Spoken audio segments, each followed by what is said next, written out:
Hello and welcome to AJM in the AM. I'm Anthony Mero, and we're going to do things a little differently for episode 38. I think we're going to pivot away from highlights and go more towards spotlighting people or teams.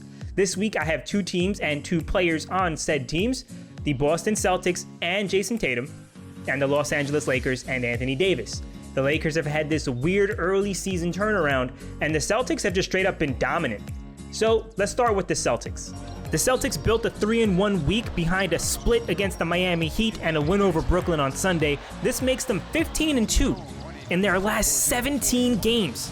The Celtics have been on a tear since last postseason. They've simply been brilliant. Jayson Tatum has been a fulcrum for their success, but that undercuts what the roster has done even in their Tatumless minutes.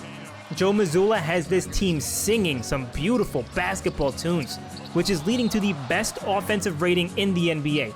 When you have 8 dudes shooting 40% or more from deep, and you're in the top 10 in turnovers given away, you're in a good ship. Not to mention Jaylen Brown's also having a career year nearly across the board.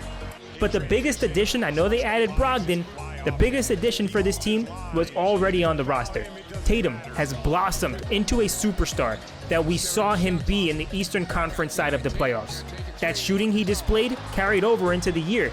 Field goal and free throw percentage, both career highs, leading to a career high 30.7 points per game on career high attempts to boot. Career high rebounds too. We saw ball handling be an issue for the Celtics in the postseason last year. How many times did we watch them blow a lead by making just silly turnover mistakes? Well, Tatum is close to his career high in assists, but on the lowest turnover totals since his rookie season. Along with the rest of the roster, they're just taking care of the ball, outside of Jaylen Brown, who's still pretty fast and loose with his handle. Still, Tatum's growth into one of the top 3 to 5 best players in the league is happening right in front of our eyes. I still think you have Giannis first, then Curry, but Tatum is right there giving them a run for their money, and his team is one of the few at this point that have created a chasm between them and the rest of the league. Right now, Tatum's also the odds-on favorite to win the MVP award, so the odds makers are seeing his development into a top player, and the team is better because of it. Another team that was streaking, I mentioned, the Lakers. It's a bit of a baby streak. They've won 8, should be 9 of their last 10 games. The Lakers have actually been pretty good the last few weeks. After that nightmare start, it was hard to imagine any kind of spurt like this. LeBron James coming back from injury and Westbrook picking up his slack really helped. But this is Anthony Davis. It was so recent that we mentioned him with the pinnacle talents of the NBA. There was a time where there was an actual debate between who would you rather have, Anthony Davis or Giannis Antetokounmpo, and it was a legitimate conversation. It has obviously distanced unrecoverably towards Giannis, but Davis is still playing right now on such an elite level. This is what the Lakers envisioned when they traded everything for him. Davis, in the most recent 10-game stretch, is averaging 34.2 points, which includes games of 55 and 44 on the Wizards and the Bucks. 15.4 rebounds. 6 of those 10 games, he grabbed 15 or more boards, with one game with 21, 2.9 blocks, and 1.3 steals, while shooting insanely well. 62.7% from the field, with double-doubles in all 10 games. Most of his scoring work is happening inside 10 feet through defensive coverage, but this is the dominant version of Davis that was supposed to take the keys away from LeBron James. Now, despite the team's shooting warts, their half-court defense has still been stifling, and their half-court offense is just clicking. The Lakers just had their best win of the season, probably their best win in years, against the Bucks on Friday, and the Bucks were healthy.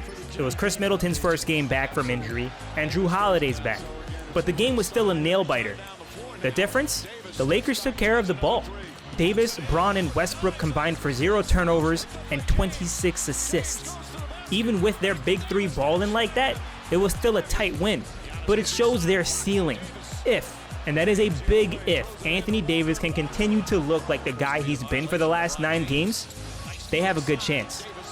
Also, it was pretty low-key that LeBron James passed Magic Johnson on the all-time assist leaderboard, moving into 6th place. They mentioned it live on the telecast, but that's like massive. I thought there would be a larger celebration. Even so, not only is LeBron gunning for the regular season scoring title, but he is more than likely going to be top 4 in assists. Regardless though, the Lakers went from being the worst team in the league, right down there with the Rockets, to a game and a half back from the play-in 10 seed and only 2.5 games back from the 6th seed. This was a brilliant turnaround. And yes, you could easily say it was against an easy schedule. Seeing the Spurs 3 times for 3 wins, I get it. But the way they're playing around their massive shortcomings, it's pretty impressive. And that'll do it for this week's episode. Let me know your thoughts in the comments below. If you like this kind of content, please give me a thumbs up and a subscribe to join the Ant Colony. We're growing pretty quickly here, mostly on those YouTube shorts. Also, if you want me to follow a team or a player that you're fond of, let me know in the comments as well, and they will be in next week's episode. But thank you, as always, for watching. I appreciate it every single time. And I'll see you next week.